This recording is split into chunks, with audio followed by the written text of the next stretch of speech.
Reptiles यानी सरीसृप, वो जीव जो आपके मन में डर पैदा करने के साथ साथ आपको अचंभित भी करते हैं।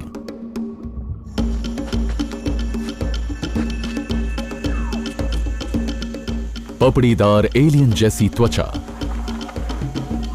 रूखी पथरीली नजर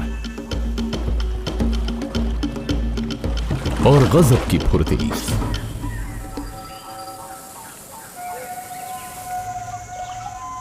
ऐसे हुनर जिनकी वजह से लोगों का नजरिया उनकी तरफ नकारात्मक रहा है। फिर भी इन खतरनाक प्राचीन जानवरों के रूप से बढ़कर भी इनमें ढेर सारी खासियत हैं। रेप्टाइल्स ममता से भरे होते हैं और साथ ही इनमें कुछ कमजोरियां भी होती हैं।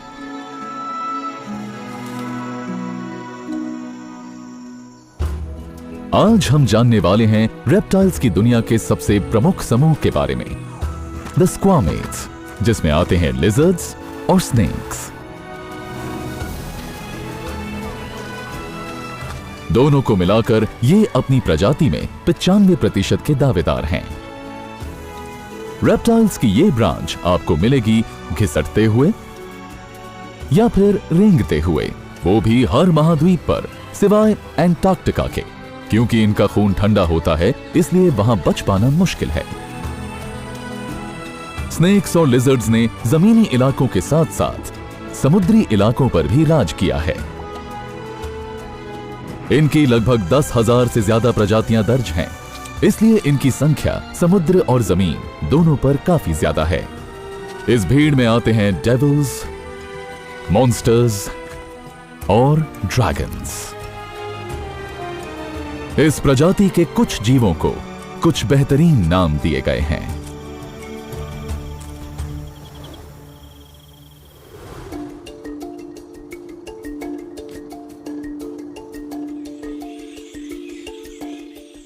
जैसे पक्षियों के लिए पंख जरूरी होते हैं और मैमल्स के लिए फर, वैसे ही रेप्टाइल्स के लिए जरूरी है उनकी पपड़ीदार त्वचा यानी स्केल्स। ये तीन ग्रुप्स, साथ ही एम्फिबियंस और फिश, सारे वर्टिब्रेट्स हैं, वो जानवर जिनमें रीढ़ की हड्डी होती है। दुनिया के सिर्फ 5% जानवर ही वर्टिब्रेट्स कहलाते हैं।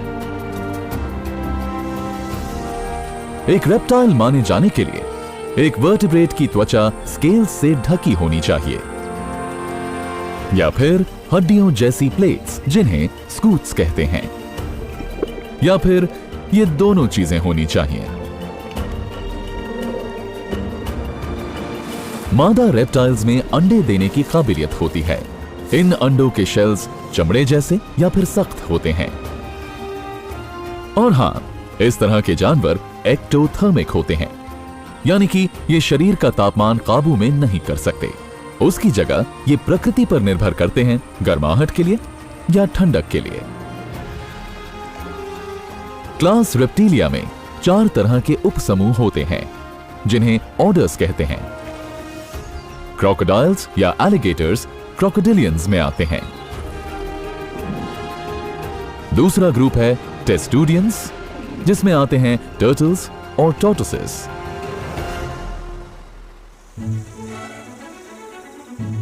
इसके बाद आते हैं न्यूजीलैंड के टुआटारा।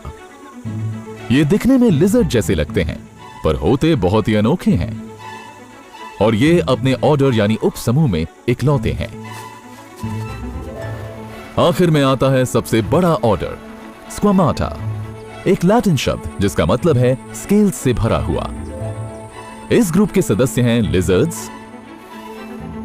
स्नेक्स और वर्म लिजर्ड्स। हालांकि स्क्वामेट्स हजारों तरह के होते हैं, लेकिन उन सब के अंदर 2 विशेषताएं होती हैं। पहली तो ये कि ये सारे रेप्टाइल्स लगातार अपनी त्वचा को शेड यानी छोड़ते हैं। स्नेक्स अपनी त्वचा एक पूरे टुकड़े में निकाल देता है, वहीं दूसरी तरफ लिजर्ड्स अपनी त्वचा को अलग अलग टुकड़ों में निकालती है। दूसरी विशेषता, स्क्वामेट्स के जबड़े उनकी खोपड़ी से जुड़े हुए होते हैं, वो भी एक अनोखे तरीके से, जिससे वो अपने मुंह को बहुत बड़ा खोल पाते हैं और अपने शिकार को पूरा निगल जाते हैं। स्क्वामेट्स के 3 सब ऑर्डर्स में से लिजर्ड्स की ढेर सारी प्रजातियां होती हैं। हाल ही की स्टडी के मुताबिक इनकी 6,500 से भी ज्यादा प्रजातियां हैं। लिजर्ड्स के पास चलने फिरने के लिए 4 पैर होते हैं। उनके सिर छोटे होते हैं, जिसे सहारा देती है एक छोटी सी गर्दन। लिजर्ड्स अपनी पलकें हिला सकती हैं और कान की जगह बस छेद होते हैं। देखा जाए तो एक लिजर्ड की पूंछ और शरीर दोनों लंबे होते हैं। लेकिन सभी लिजर्ड्स में इंडोनेशिया का कमोडो ड्रैगन सबसे बड़ा है। ये 3 मीटर तक लंबे हो सकते हैं, जो एक बड़ी मोटरसाइकिल से भी ज्यादा लंबा है। इनके सबसे छोटे रिश्तेदारों में शामिल हैं ड्वार्फ गेकोस, जैसे कि टांजानिया की ये इलेक्ट्रिक ब्लू स्पीसीज, और साथ ही लीफ कैमेलियंस, जो पाए जाते हैं मैडागास्कर में। अगले सब ऑर्डर का नाम है सर्पेंटीज, द स्नेक्स। दुनिया भर में लगभग इनकी 3,500 से ज्यादा प्रजातियां हैं। इनके पैर ना होना इनके और लिजर्ड्स के बीच एक बहुत बड़ा फर्क है। आगे बढ़ने के लिए ये अपने शरीर को लहराते हैं। इनकी पलकें नहीं होती। एक सांप अपनी आंखें बंद नहीं कर पाता, लेकिन फिर भी एक ट्रांसपेरेंट स्पेक्टिकल स्केल से वो सुरक्षित रहता है। लिजर्ड्स के मुकाबले इनके जबड़े ज्यादा लचीले होते हैं। ढेर सारी मसल्स, टेंडन्स और लचीले लिगामेंट से ये जबड़े को काफी ज्यादा फैला सकते हैं। एक फोर्क जैसी 2 मुही जीभ सभी सांपों में दिखाई देती है। वहीं इस तरह की जीभ कुछ ही लिजर्ड्स में देखी गई है। जहर की बात करें तो लगभग 15% सांप जहरीले होते हैं। यूं समझिए 6 में से 1 सांप। वहीं दूसरी तरफ ये आंकड़ा लिजर्ड्स के मामले में 65 में से 1 का है। अपनी लंबाई और वजन के रेशो की वजह से साउथ अमेरिका के जायंट एनाकोंडा सांपों के दुनिया के राजा हैं। इनकी लंबाई लगभग 6 से 9 मीटर तक हो सकती है और वजन में ये 250 किलो तक हो सकते हैं, यानी लगभग 20 गोल्ड बार्स जितने भारी। वहीं दूसरी तरफ है बारबाडोस थ्रेड स्नेक, नूडल जितने पतले और सिर्फ 10 सेंटीमीटर लंबे। स्क्वामेट्स के तीसरे सब ऑर्डर में आते हैं वर्म लिजर्ड्स। दूसरों के मुकाबले ये ग्रुप छोटा है, जिसमें कुछ 170 प्रजातियां हैं।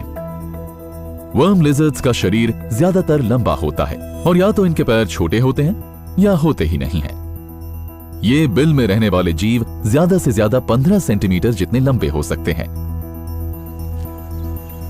कुल मिलाकर ये 3 तरह के स्क्वामेट्स हमारे एनिमल किंगडम को एक मनमोहक जगह बनाते हैं। हर तरह के जानवरों की तरह स्क्वामेट्स को भी छोटे ग्रुप्स में या क्लास में बांटा गया है। इन रेप्टाइल्स की लगभग 58 प्रजातियां होती हैं। लिजर्ड ग्रुप में मॉनिटर्स एक बहुत ही मशहूर प्रजाति है, जो पाए जाते हैं अफ्रीका, एशिया और ऑस्ट्रेलेशिया में। सांपों की ही तरह मॉनिटर्स की जीभ 2 मुही होती है और ये जहरीले होते हैं। ये है एक पेरेंटी, ऑस्ट्रेलिया की सबसे बड़ी लिजर्ड, जिसकी लंबाई 2 मीटर तक हो सकती है। ये सूखे इलाकों में रहते हैं जो पथरीले होते हैं। मॉनिटर्स अपनी लंबाई के लिए जाने जाते हैं। दुनिया की सबसे बड़ी लिजर्ड इसी प्रजाति से आती है और इनके समूह का सरदार कमोडो ड्रैगन सबसे विशालकाय है। इस प्रजाति के सबसे करीबी रिश्तेदार इनसे दूर पैसिफिक में पाए जाते हैं, साउथ वेस्टर्न अमेरिका के रेगिस्तान में या नॉर्दर्न मैक्सिको में। द गीला मॉन्स्टर एक मोतियों जैसी चमड़ी वाली लिजर्ड है। लगभग 2 किलो के वजन वाली ये गोल मटोल लिजर्ड बहुत धीरे चलती है। इनके चमकीले पैटर्न वाला शरीर अजीब मोतियों जैसे स्केल से ढका हुआ है, जिसे कहते हैं ऑस्टियोडर्म्स। अपने मॉनिटर कजन्स की तरह गीला मॉन्स्टर्स जहरीली होती हैं। इनके निचले जबड़े के ग्लैंड जहर पैदा करते हैं जो सीधे बहकर उनके दांतों से होते हुए उनके शिकार में चला जाता है।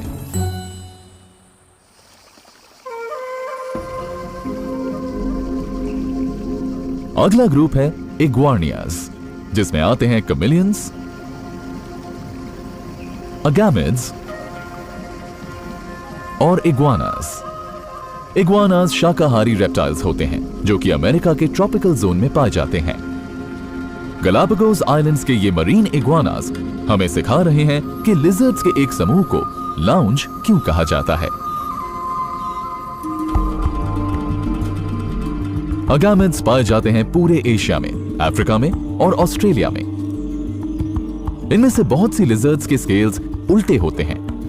मुलायम होने के बजाय ये बीच से चोटी की तरह उभर आते हैं। पीठ पर कांटेदार उभार और गर्दन पर लटकी हुई चमड़ी एक अगैमिड की कुछ और विशेषताएं हैं। उनके कैमेलियन कजन्स की बात करें तो उनके पैटर्न्स चमकीले होते हैं। सुंदर आंखें, अनोखे पैर और फुर्तीली लपलपाती जीभ। इनकी ज्यादातर प्रजातियां अफ्रीका और मैडागास्कर में पाई जाती हैं। इसके बाद आते हैं स्किंक्स, जो कि दुनिया भर में कई जगहों पर पाए जाते हैं। इस ग्रुप के ज्यादातर सदस्य ढके होते हैं चमकीले, स्मूथ और ओवरलैपिंग स्केल्स में। इनकी आंखें हिलती रहती हैं और जीभ काफी मोटी होती है, जो कि ये ऑस्ट्रेलियन ब्लू टंग लिजर्ड साफ दिखा रही है। ये उन्हीं का एक कजन है, एक शिंगल बैक लिजर्ड। इसके स्केल्स को देखकर लगता है कि कोई पाइन कोन चल रहा है। और लिजर्ड्स का आखिरी परिवार है गेकोस, जिनके शरीर के साथ साथ सिर भी चपटे होते हैं और गर्दन छोटी। ये हर एक महाद्वीप में रहते हैं सिवाय अंटार्कटिका के। इनमें से बहुत सी प्रजातियों की आंखें फ्यूज्ड होती हैं। इनकी जीभ इनकी आंखों के ऊपर ऐसे चलती है जैसे गाड़ी के वाइपर्स हों। डोमिनिकन रिपब्लिक में पाए जाते हैं यरागुआ गेको, जो 16 मिलीमीटर के होते हैं और ये दुनिया की सबसे छोटी लिजर्ड्स में से एक है। छोटे साइज की बात करें तो सांपों की सबसे छोटी प्रजाति इनसे 6 गुना बड़ी है। थ्रेड स्नेक्स एक तरह से अंधे सांप होते हैं। इस ग्रुप में लगभग 3 फैमिलीज पाई जाती हैं। दिखने में ये केंचुए जैसे ही हैं, पर ये बिल में रहने वाले बिना जहर के सांप मिलते हैं ट्रॉपिकल और सब ट्रॉपिकल इलाकों में। इनकी बाकी की प्रजाति मिलती जुलती है असली सांपों से। उनमें से कलूब्रिड्स सबसे बड़ा परिवार है। सभी सांपों का 1/3 हिस्सा इसी समूह से है। कलूब्रिड्स के नुकीले दांत और फन होते हैं। क्योंकि इन्हें जहर का इस्तेमाल ठीक से करना नहीं आता, इसलिए ये हानिकारक नहीं माने जाते। इन्हें कई अलग अलग तरह के हैबिटेट्स में देखा गया है। सब सहारन अफ्रीका में एग ईटर स्नेक्स पेड़ों पर रहना पसंद करते हैं या जमीन पर, जहां भी उन्हें पक्षियों के अंडे मिल जाएं।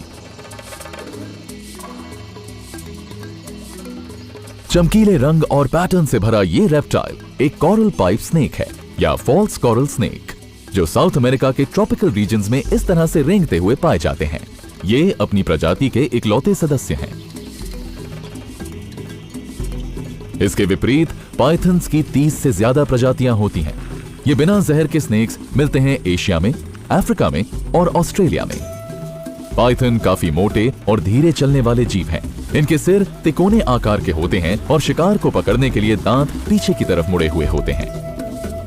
कार्पेट पाइथन्स में मिट्टी के रंग के धब्बे होते हैं, जिससे ये जमीन पर आसानी से चकमा दे सकते हैं। वहीं ग्रीन ट्री पाइथन्स अपने चमकीले हरे स्केल पर निर्भर करते हैं आसपास के घने पेड़ों में अदृश्य हो जाने के लिए। बहुत सी प्रजातियां बहुत लंबी हो सकती हैं, लेकिन सभी अपने लंबे शरीर से शिकार को दबोचते हैं, जिसके बाद वो उनका दम घोंटकर मार देते हैं। सांपों की दुनिया में शरीर से कसकर मारने वाली और भी प्रजातियां हैं, जैसे कि बोआस। इनमें आते हैं एनाकोंडास, बोआ कंस्ट्रिक्टर्स और ट्री बोआस। ये पाइथन जैसे लगते हैं, लेकिन उनके मुकाबले थोड़े छोटे होते हैं और ये अंडों से पैदा नहीं होते बल्कि अपनी मां के शरीर से निकलते हैं। ये है एक बोआ कंस्ट्रिक्टर जो अपने जबड़े का लचीलापन दिखा रहा है।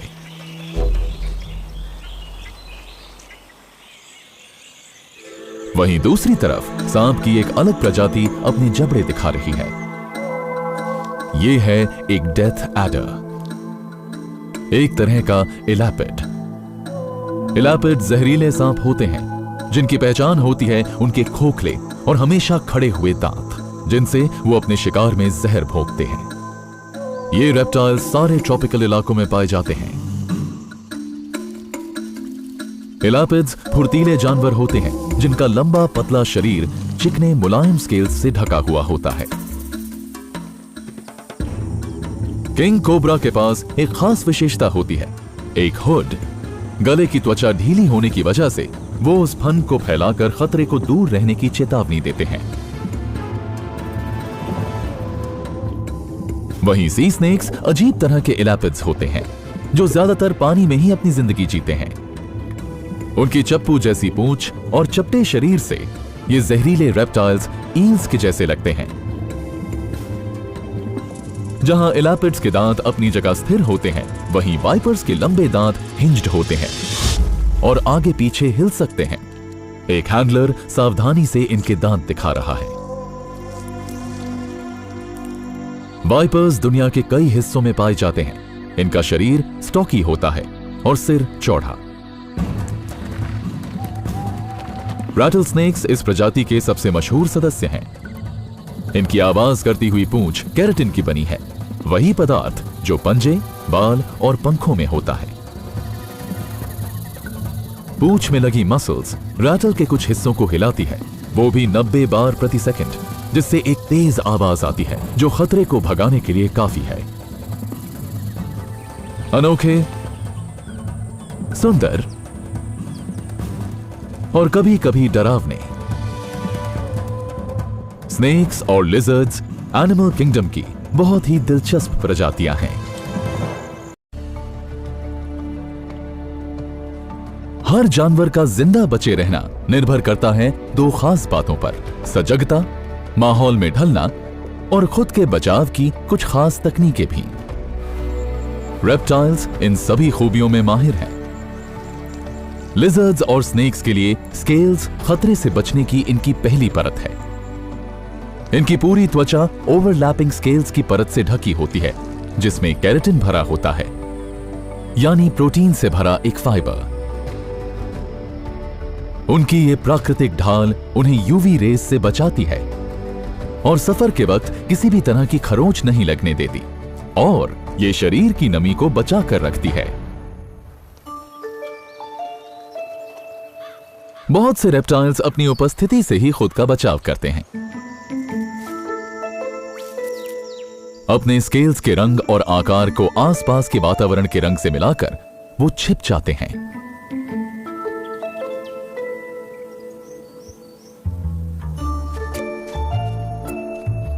प्राकृतिक कैमोफ्लेज से वो शिकारियों से छिपे रहते हैं और शिकार से भी।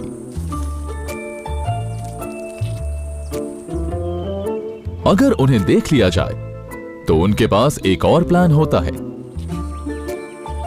बहुत सी लिजर्ड्स की प्रजातियां जैसे गेकोज और स्किंक्स अपनी पूंछ को गिरा सकते हैं ताकि वो शिकारी को चकमा दे सकें। इस क्षमता को कहते हैं कॉर्डल ऑटोटोमी। एक कटी हुई पूंछ बेवकूफ बनाने में काम आती है, जिससे रेप्टाइल अपने शरीर को बचाकर भागने में कामयाब होता है और उसकी पूंछ फिर से उग जाती है।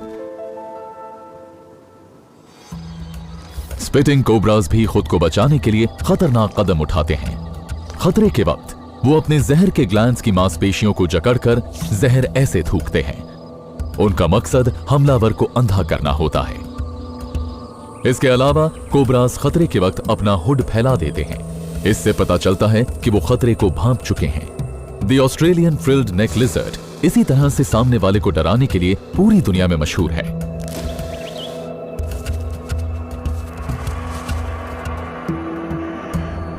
ठंडे खून वाला होना या एक्टोथर्मिक होने का मतलब है रेप्टाइल्स गर्मी के माहौल में रहना पसंद करते हैं और इसी वजह से उन्हें पानी की बचत भी करनी पड़ती है।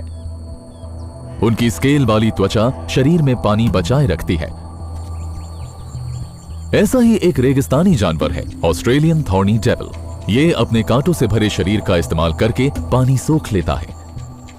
इनके स्केल्स के बीच के छोटे छोटे हिस्से कैपिलरी एक्शन के जरिए पानी को खींचते हैं और वो सीधा उनके मुंह में जाता है। स्क्वामेट्स के चलने के अलग अलग तरीकों पर निर्भर करता है कि वो किस समूह में है। लिजर्ड्स एक साथ अपने अगले और दूसरे ओर के पिछले पैरों को बढ़ाते हुए चलते हैं।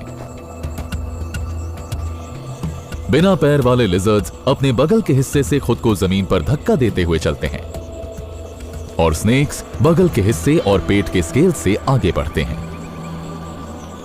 एक रेप्टाइल जिसे कूदकर उड़ना पसंद है वो है साउथ ईस्ट एशिया की ड्रेको फ्लाइंग लिजर्ड।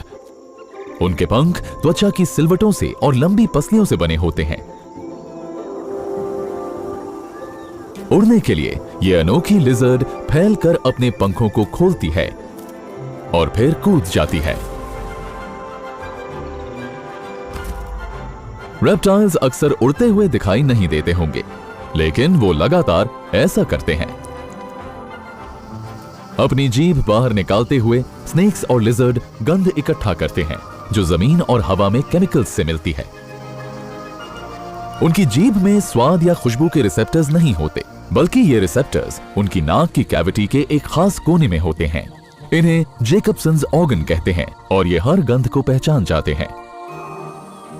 सुनने की क्षमता की बात करें तो सांपों के कान नहीं होते, लेकिन कुछ सुनने के लिए वो अपने निचले जबड़े को जमीन पर रखकर वाइब्रेशन को महसूस करते हैं। इस तरह से वो पास के किसी भी शिकार का आकार और उसकी जगह का पता लगा लेते हैं। वहीं दूसरी तरफ लिजर्ड्स के कान होते हैं, फिर भी वो बिल्कुल दिखाई नहीं देते। स्नेक्स के मुकाबले लिजर्ड्स ज्यादा सुन पाते हैं। उनकी आंखें भी बहुत तेज होती हैं। स्टडीज के मुताबिक उनकी आंखें इंसानों से भी बेहतर होती हैं, जो शायद सही भी है, क्योंकि ज्यादातर लिजर्ड रंगों से बातचीत करके अपने फैसले लेते हैं। कमीलियन की कोन की आकार की आंखें सबसे ज्यादा दिलचस्प होती हैं, क्योंकि हर आंख अलग से घूम सकती है, वो भी चारों दिशाओं में।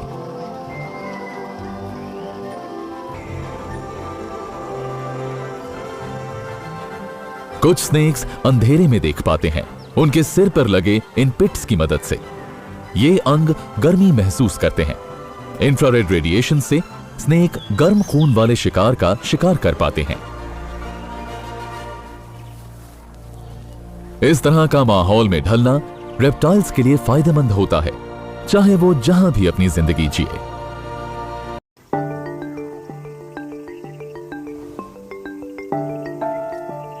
रेप्टाइल्स इस पृथ्वी पर युगों से रहते आए हैं। माना जाता है उनकी उत्पत्ति पानी से हुई। इस तरह के प्राणियों के साथ लगभग 5 या 400 मिलियन साल पहले मछलियां ज्यादा प्रभावशाली वर्टिब्रेट थीं। साफ साफ कहें तो मॉडर्न रेप्टाइल्स की तरफ पहुंचने का अगला कदम था टेट्रापॉड्स या जमीन पर रहने वाले वर्टिब्रेट्स। उनके बीच कुछ प्राचीन एम्फिबियंस थे। उन्हीं में से रेप्टाइल जैसे प्राणी पैदा हुए, जैसे कि हिलोनमस, जो लगभग 312 मिलियन साल पहले मौजूद थे। वो पहले उन जानवरों में से माने जाते हैं जिन्होंने जमीन पर रहने की तकनीक सीख ली थी। शेल्स वाले अंडे पैदा करके और ऐसी त्वचा के साथ जो पानी जमा करके रखे, ये प्राणी पानी पर कम ही निर्भर करते थे और ये चाहें तो आराम से किसी भी गर्मी के इलाके में रह सकते थे। इसके बाद इस ग्रुप की 2 शाखाएं बनी, प्राचीन मैमल्स और रेप्टाइल्स। इतिहास के इस दौर में रेप्टाइल्स राजा थे। उनकी बहुत सी शाखाएं थीं, जैसे कि टर्टल्स, लिजर्ड्स और स्नेक्स, और साथ ही आर्कोसॉर्स। फिर उस वक्त आर्कोसॉर्स भी बट गए क्रोकोडाइल्स, फ्लाइंग रेप्टाइल्स या टेरोसॉर्स और डायनासोर्स में। इन स्क्वामेट्स में लिजर्ड्स सबसे पहले आए। इनके सबसे पुराने फॉसिल 220 मिलियन साल पुराने हैं। 1 मिलियन साल बाद स्नेक्स का जन्म हुआ। इनके सबसे पुराने फॉसिल्स प्राचीन ओशन में पाए गए हैं और एक्सपर्ट्स का मानना है कि स्नेक्स एक्वाटिक लिजर्ड से विकसित हुए हैं। बोआज और पाइथन्स को आज के स्नेक्स में सबसे प्राचीन माना जाता है। उनके लिजर्ड्स के वंशज होने का सबूत उनकी पूंछ के अंत में पाया जा सकता है। मांसपेशियों में छोटे पैरों की हड्डियां छिपी हुई हैं, जो इनका इतिहास दर्शाती हैं। आज की दुनिया में ये रहस्यमयी टुआटारा लिजर्ड और स्नेक्स के सबसे करीबी रिश्तेदार हैं। ये रेप्टाइल्स एक प्राचीन प्रजाति के आखिरी वंशज हैं, क्योंकि इनके पूर्वज जुरासिक एज में थे। एक और प्राणी जिनके वंशज रेप्टाइल्स से जुड़े हैं वो है पक्षी। माना जाता है कि कुछ डायनासोर परिवार से ही ये विकसित हुए। रेप्टाइल्स की तरह ही पक्षी भी वर्टिब्रेट्स होते हैं। वो भी शेल वाले अंडे देते हैं और उनके शरीर पर भी स्केल्स मिलते हैं। सभी रेप्टाइल्स में क्रोकोडाइल्स का बर्ड्स के साथ सबसे करीबी संबंध है। रेप्टाइल का फैमिली ट्री एक ही साधारण पूर्वज पर आधारित नहीं है। ये किसी गुत्थी में उलझी हुई जड़ों की तरह है, जिनसे इतने वक्त में इतनी तरह के स्केल की त्वचा वाले जानवर आए हैं, जिन्हें हम आज जानते हैं।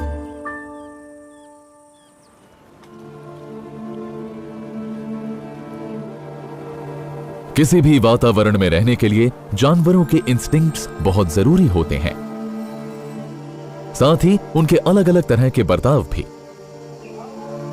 इनमें से एक काम जो रेप्टाइल्स रोज करते हैं वो है बास्किंग यानी धूप सेकना। क्योंकि वो अपने शरीर का तापमान काबू नहीं कर सकते, इसलिए गर्मी बढ़ाने के लिए वो सूरज की रोशनी में बैठ जाते हैं। इससे इन्हें जरूरी काम करने की ताकत मिलती है, जैसे कि शिकार करना या बचाव करना। साथ ही सूरज की किरणें सोखकर लिजर्ड्स और स्नेक्स को विटामिन डी बनाने में मदद मिलती है, जिससे उनकी हड्डियां और शरीर मजबूत बने रहते हैं। खतरे से बचने के लिए या खाना ढूंढने के लिए लिजर्ड्स के पास चलने फिरने के अच्छे तरीके हैं। लेकिन पैर ना होने के बावजूद सांप भी पीछे नहीं रहते। तैरना स्नेक्स के साथ साथ लिजर्ड्स की भी एक और खूबी है। वाटर ड्रैगन्स की पूंछ चपटी और ताकतवर होती है, जिससे वो तैर पाते हैं। ये लिजर्ड्स ज्यादातर झीलों और तालाबों में पाए जाते हैं। जरूरत पड़ने पर वो पानी के अंदर कूदकर 1 घंटे से ज्यादा वक्त बिता सकते हैं। वेस्टर्न पैसिफिक के कोरल रीफ इलाके में ज्यादातर ऑलिव सी स्नेक्स मिलते हैं। तैरते वक्त ये जलीय जीव अपने एकमात्र बड़े फेफड़े से भरपूर काम लेते हैं। सिर्फ एक बार सतह पर जाने के बाद वो फिर से कई घंटों तक पानी के अंदर रह सकते हैं। ये मान लीजिए रेप्टाइल्स अकेले रहना पसंद करते हैं। सिर्फ प्रजनन के वक्त वो दूसरों से मिलेंगे और आपस में मेलजोल बढ़ाएंगे। अगर बातचीत की बात करें तो ज्यादातर स्नेक्स और लिजर्ड्स छिपे रहना ही पसंद करते हैं। जब उन्हें कोई खतरा महसूस हो तो बचने के लिए वो सबसे पहले फुफकारते हैं। इसके साथ इनके शरीर में भी बदलाव होता है। एक फुफकारने वाला सांप जब हमले के लिए कुंडली मारकर खुद को तैयार करता है तो सामने वाला उसके इरादे समझ जाता है। रैटल स्नेक अपनी पूंछ के सहारे इस खतरनाक चेतावनी को और डरावना बना देते हैं। वहीं दूसरी ओर नर गेको भौंकते हैं या चहचहाकर सबको सचेत करते हैं। इसके जरिए वो अपने साथियों से भी बात करते हैं। अगर एक कमेलियन किसी साथी को रिझाना चाहता है तो कुछ नर अपने शरीर के रंगों से खेलकर अपने इरादे साफ करते हैं। इसके साथ मूड और तापमान भी कमेलियंस के रंग बदलने की कुछ वजह बन सकते हैं। यानी कि ये सिर्फ अपने आसपास के वातावरण में घुलने मिलने के लिए ही रंग नहीं बदलते। कमेलियंस अपने शरीर का रंग बदल पाते हैं अपनी त्वचा की 2 लेयर्स की मदद से। पहली वाली में पिगमेंट्स मौजूद होते हैं और उसके नीचे ग्वानीन क्रिस्टल से भरी सेल्स की एक परत होती है, जो रोशनी को छोटे प्रिज्म्स की तरह रिफ्लेक्ट करके बिखेरती है। कमेलियंस जानते हैं कि यह तरीका क्रिस्टल्स के बीच की जगह को पूरी तरह से बदल सकता है। जब वो शांत हो तो सेल्स एक दूसरे से चिपके रहते हैं और हल्की वेवलेंथ रिफ्लेक्ट करते हैं, जैसे कि नीले और हरे रंग, अगर वो अचानक खुश या डर जाएं, तो सेल्स एक दूसरे से दूर हो जाते हैं, जिससे वो बड़ी वेवलेंथ को रिफ्लेक्ट करते हैं, जैसे कि पीला या लाल रंग।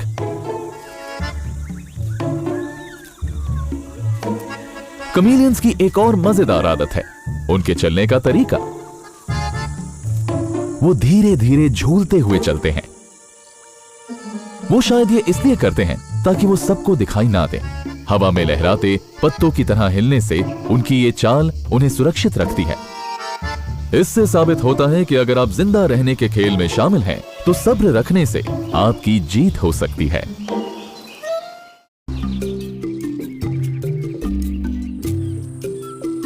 प्राकृतिक तौर पर हर एक जानवर अपनी पूरी जिंदगी में ये चीज जरूर करता है, अपने वंश को बढ़ाना। ज्यादातर स्नेक्स और लिजर्ड्स दुनिया में अपने वंश को आगे बढ़ाने के लिए अंडे देते हैं। इस तरह से अपनी संतान को जन्म देने वालों को ओविपरस कहते हैं। बहुत तरह के कैमेलियंस ओविपरस होते हैं। मादाएं प्रजनन के 3 से 6 हफ्तों के बाद अपने अंडे देती हैं। प्रजाति के मुताबिक बच्चे के आने में 4 से 24 महीने तक लग सकते हैं। एक लबॉर्ड कैमेलियन के लिए जिंदगी थोड़ी तेज चलती है। 2 महीने में ये आत्मनिर्भर बच्चे प्रजनन के लिए तैयार हो जाएंगे। इनकी पूरी जिंदगी मैडागास्कर के बारिश के मौसम में 4 से 5 महीने की ही होती है। लेकिन सारी लिजर्ड्स इतनी छोटी जिंदगी नहीं जीती। कमोडो ड्रैगन सबसे ज्यादा जीते हैं। इनकी उम्र लगभग 70 साल तक हो सकती है।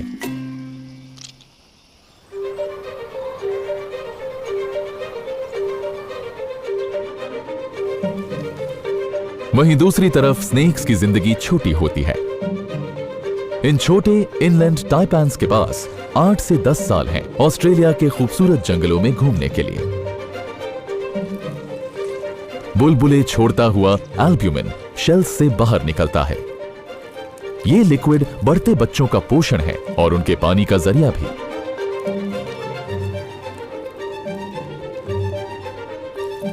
अपने चमड़े वाले अंडे से बाहर निकलकर एक नए पैदा हुए टाइपैन की लंबाई 47 सेंटीमीटर होती है। बड़े होकर ये इससे 4 गुना लंबे हो जाएंगे। इस पाइथन ने खुद ही को एक स्केल वाला घोंसला बना दिया है। इसका बदन इन बढ़ते अंडों को गर्माहट दे रहा है और साथ ही शिकारियों से भी बचा रहा है।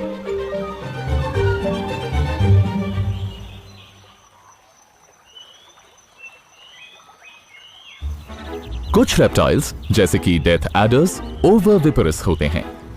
अपने अंडे बाहर निकालने की बजाय माएं उन्हें अंदर ही पालती हैं, फिर बच्चों को पैदा करती हैं। डेथ एडर्स में यह ज्यादातर गर्मियों के आखिर में होता है।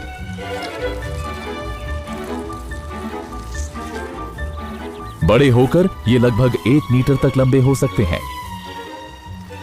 जंगलों में ये लगभग 15 साल तक जिंदा रहते हैं। सबसे ज्यादा उम्र के सांप बोआस होते हैं। उनकी उम्र 20 साल तक हो सकती है।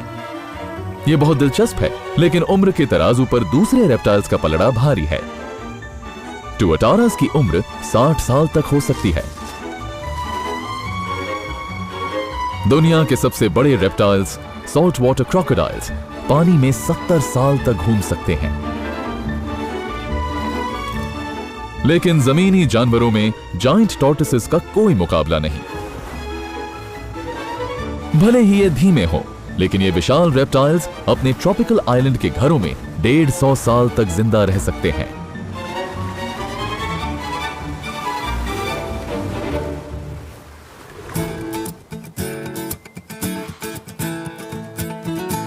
भोजन जिंदगी का आधार है, और क्योंकि रेप्टाइल्स इतने अलग होते हैं, इसलिए इनके शिकार भी अलग होते हैं। मरीन इग्वानास शुद्ध शाकाहारी होते हैं, पौधे खाने वाले।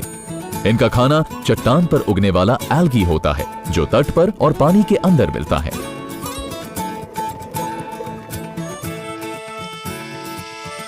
रेप्टाइल्स खाने में मिली जुली चीजें खा सकते हैं।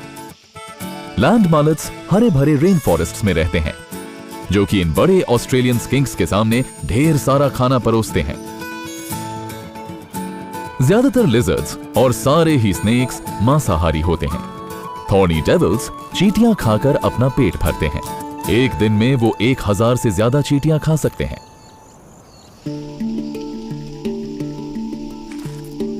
शिकार के लिए कमिलियंस अपनी चिपचिपी जीभ का इस्तेमाल करते हैं, जो बहुत लंबी होती है, उनके शरीर से भी ज्यादा लंबी।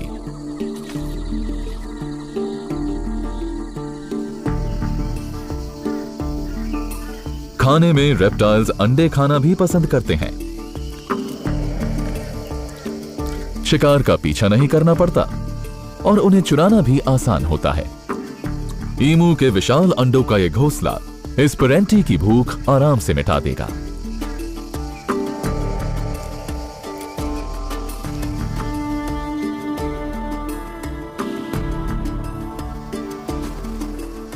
जब तक मांस मिलता रहे, कमोडो ड्रैगन्स खाने में नखरे नहीं करते। इस ड्रैगन को एक मरे हुए जानवर का पिंजर पड़ा मिला। चाहे ये सड़ा हुआ हो या फिर ताजा हो, कमोडो ड्रैगन एक ही बार में अपने वजन का 80% खाना खा सकता है। जहर का नाम सुनकर ज्यादातर सांप की ही याद आती है, जबकि सच ये है कि 6 में से 1 सांप ही जहरीला होता है।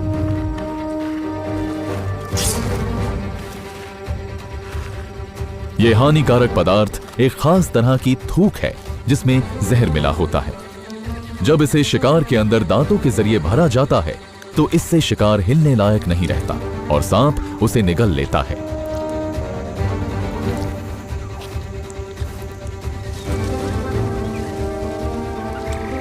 कुछ प्रजातियां शिकार को कसकर उसका दम घोट देती हैं। हमले के वक्त वो शिकार को काटकर पकड़ लेते हैं, फिर उनके शरीर को जकड़कर दबाने लगते हैं जब तक उनकी धड़कन ना रुक जाए। वो चाहे जिस भी तरह शिकार करें, उनका अगला कदम उसे निगलना होता है। इसके लिए एक सांप जबड़ा खोलता है और धीरे धीरे अपने निचले जबड़े को शिकार पर खिसकाता है। पीछे की ओर मुड़े उसके दांत पकड़ बनाए रखने में उसकी मदद करते हैं। अपने चुने हुए हैबिटेट में रेप्टाइल्स की बहुत सी अहम भूमिकाएं होती हैं। वो शिकारी बन सकते हैं और शिकार भी। फूड चेन में अपना किरदार निभाने के अलावा स्नेक्स और लिजर्ड्स की खाने की आदतें एक इकोसिस्टम को संतुलित रखने में मदद करती है। ये आबादी को बढ़ने नहीं देते। मांसाहारी जानवर प्राकृतिक तौर पर कीड़े मारने वाले भी होते हैं।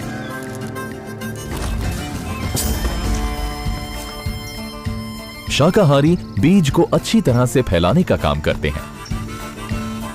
ये तरीके उन कई तरीकों में से हैं जिससे बड़े और छोटे रेप्टाइल्स अपने वातावरण को संतुलित करके उसे खूबसूरत बनाने में मदद करते हैं।